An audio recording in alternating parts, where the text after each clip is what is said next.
नमस्कार। आकाशवाणी जयपुर अजमेर से प्रस्तुत हैं प्रादेशिक समाचार।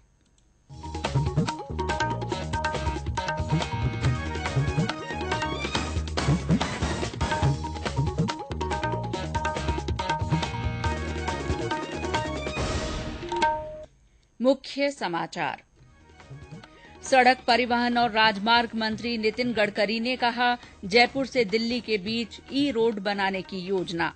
केंद्रीय कृषि राज्य मंत्री कैलाश चौधरी ने कहा, स्कूल कॉलेजों और विश्वविद्यालयों में प्राकृतिक खेती पर पाठ्यक्रम तैयार करने के लिए कमेटी का गठन। मुख्यमंत्री अशोक गहलोत ने कहा, धौलपुर भरतपुर क्षेत्र के लिए 3,106 करोड़ रुपए की चंबल पेयजल परियोजना स्वीकृत। राज्य में लंपी रोग से संक्रमित पशुओं की संख्या में लगातार बढ़ोतरी। सरकार की उदासीनता पर विभिन्न संगठनों ने बंद रखा। और प्रदेश के कई जिलों में तेज बारिश का दौर जारी। 12 के शाहबाद में सबसे ज्यादा 132 मिलीमीटर बारिश दर्ज।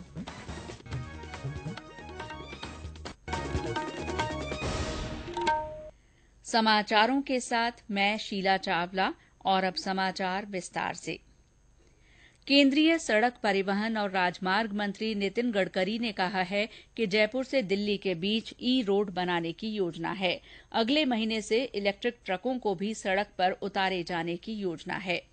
आज नई दिल्ली में इनसाइट 2022 सतत और अभिनव वित्त पर अंतर्राष्ट्रीय सम्मेलन को संबोधित करते हुए श्री गडकरी ने बताया कि सरकार अच्छी सड़कें बना रही है और इससे विभिन्न शहरों के बीच यात्रा समय में कमी आ रही है।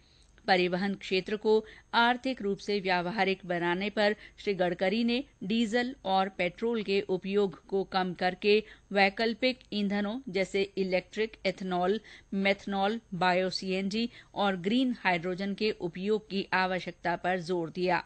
उन्होंने कहा कि इनके इस्तेमाल से न केवल प्रदूषण कम होगा बल्कि लागत में भी कमी आएगी। वाणिज्य और उद्योग मंत्री पीयूष गोयल ने कहा है कि आने वाले वर्षों में वैश्विक डेयरी बाजार में भारत का हिस्सा तेजी से बढ़ेगा। उन्होंने कहा कि इससे छोटे और सीमांत किसानों को लाभ मिलेगा और उनकी आय में इजाफा होगा। इससे बच्चों को बेहतर पोषण मिलने में सुविधा होगी। श्री गोयल आज ग्रेटर नोएडा में विश्व डेयरी सम्मेलन 2022 को संबोधित कर रहे थे। उन्होंने अंतर्राष्ट्रीय डेयरी फाउंडेशन से विकासशील देशों में छोटे डेयरी फार्म स्थापित करने को कहा, जो लाभकारी, गुणवत्तायुक्त, टिकाऊ और ज्यादा उत्पादक हों।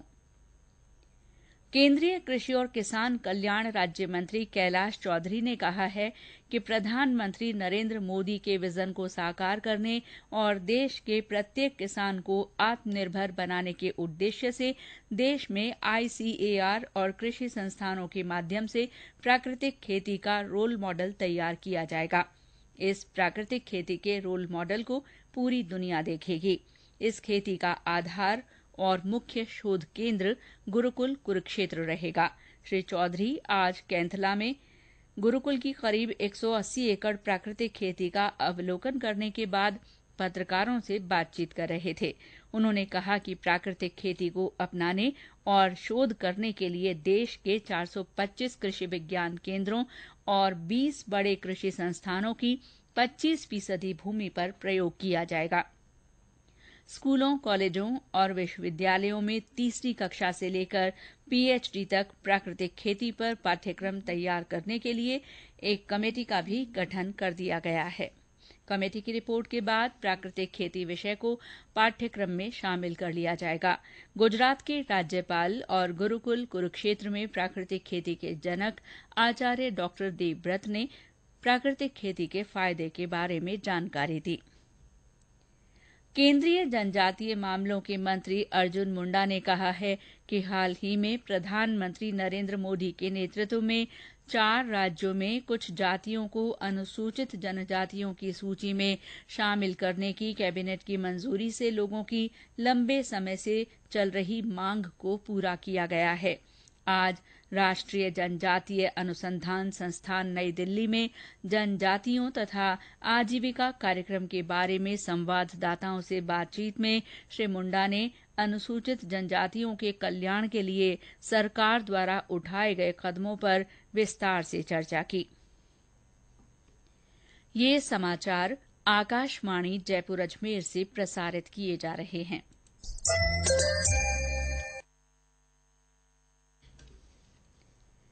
मुख्यमंत्री अशोक गहलोत ने कहा है कि भरतपुर क्षेत्र में पेयजल की सुचारू उपलब्धता के लिए 3,106 करोड़ रुपए की धौलपुर भरतपुर चंबल पेयजल परियोजना शुरू की जा रही है। उन्होंने कहा कि इसकी स्वीकृति जारी कर दी गई है। इससे शहरी और ग्रामीण इलाकों में पेयजल समस्या से निजात मिलेगी और सिंचाई के लिए भी पानी मिल सकेगा। श्री गहलोत आज भरतपुर जिले के कुम्हेर क्षेत्र के पला गांव में राजीव गांधी ग्रामीण ओलंपिक खेलों के समापन समारोह में बोल रहे थे।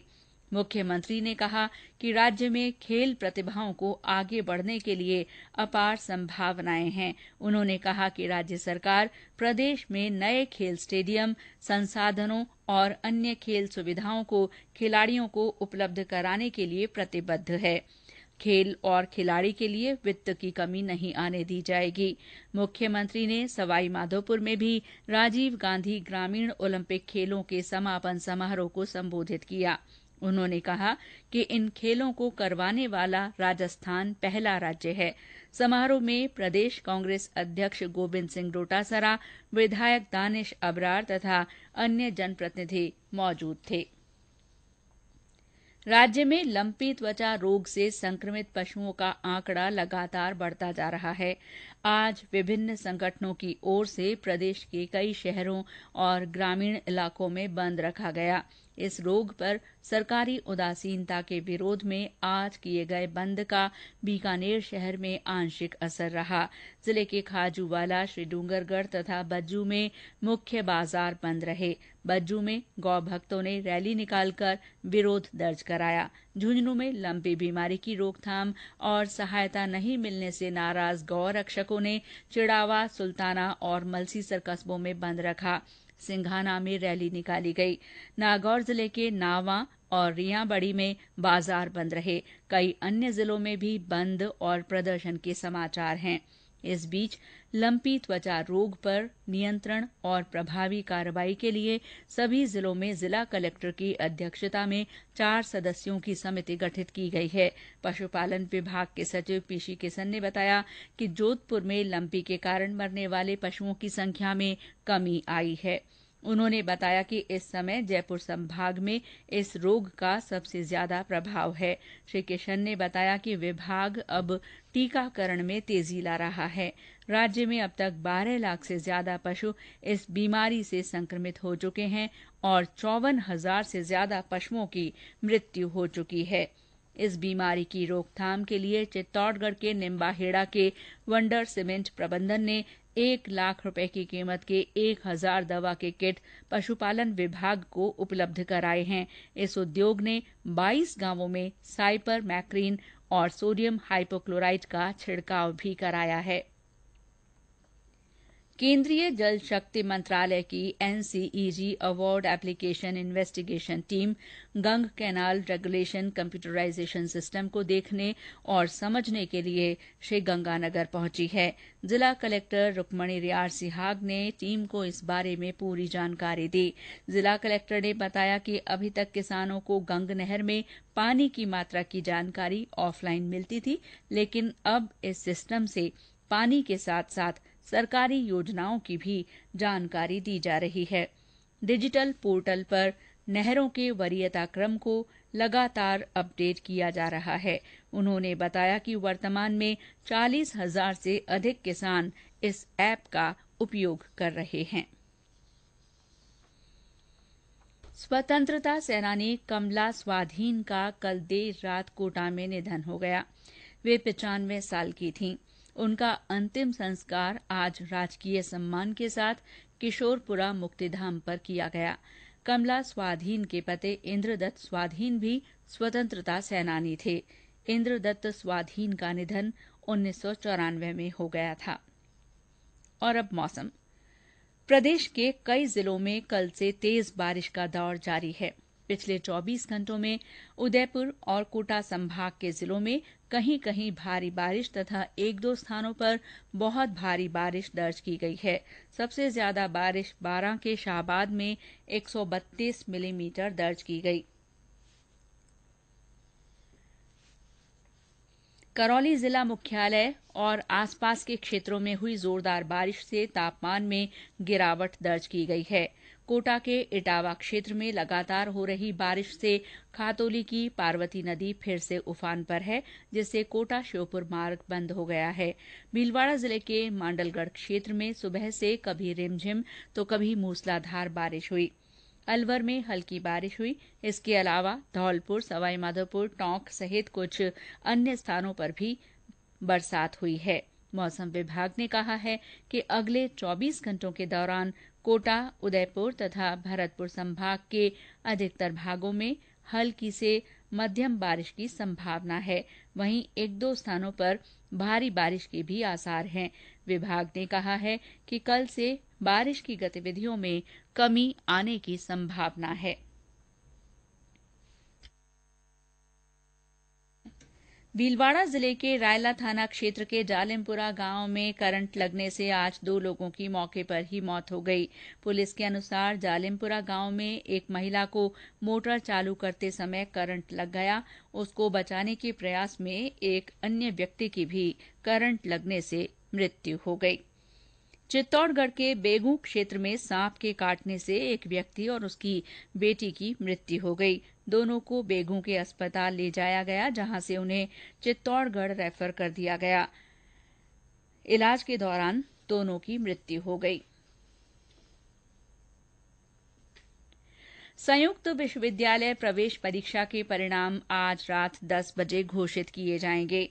ये जानकारी विश्वविद्यालय अनुदान आयोग के अध्यक्ष प्रोफेसर एम जगदेश कुमार ने दी। परिणामों की घोषणा राष्ट्रीय परीक्षा एजेंसी द्वारा की जाएगी।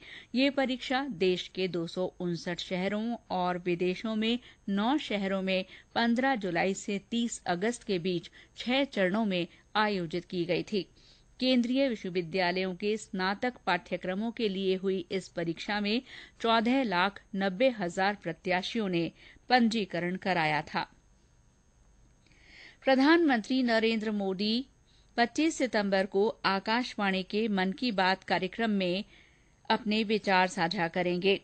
ये मासिक रेडियो कार्यक्रम की 93वीं कड़ी होगी। श्रोता नमो ऐप या माई गॉव ओपन फोरम पर इस कार्यक्रम के लिए अपने विचार साझा कर सकते हैं।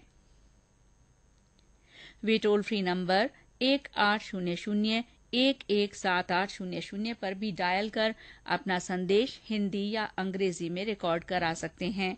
फोन लाइनें 23 सितंबर तक खुली रहेंगी। श्रोता 1922 नंबर पर भी मिस्ड कॉल दे सकते हैं और एसएमएस लिंक प्राप्त होने पर सीधे प्रधानमंत्री को अपने सुझाव दे सकते हैं। और अंत में मुख्य समाचार एक बार फिर। सड़क परिवहन और राजमार्ग मंत्री नितिन गडकरी ने कहा है कि जयपुर से दिल्ली के बीच ई रोड बनाने की योजना है। केंद्रीय कृषि राज्य मंत्री कैलाश चौधरी ने कहा है कि स्कूल, कॉलेजों और विश्वविद्यालयों में प्राकृतिक खेती पर पाठ्यक्रम तैयार करने के लिए कमेटी का गठन किया गया है। मुख्यमंत्री अशोक गहलोत ने कहा है कि धौलपुर भरतपुर क्षेत्र के लिए 3,106 करोड़ रुपए की चंबल पेयजल परियोजना स्वीकृत की गई है।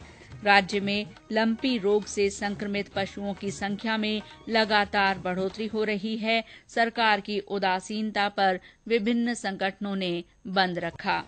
और प्रदेश के कई जिलों में तेज बारिश का दौर जारी है। बारां के शाहबाद में सबसे ज्यादा 132 मिलीमीटर बरसात दर्ज की गई। इसी के साथ प्रादेशिक समाचार बुलेटिन समाप्त हुआ। नमस्कार।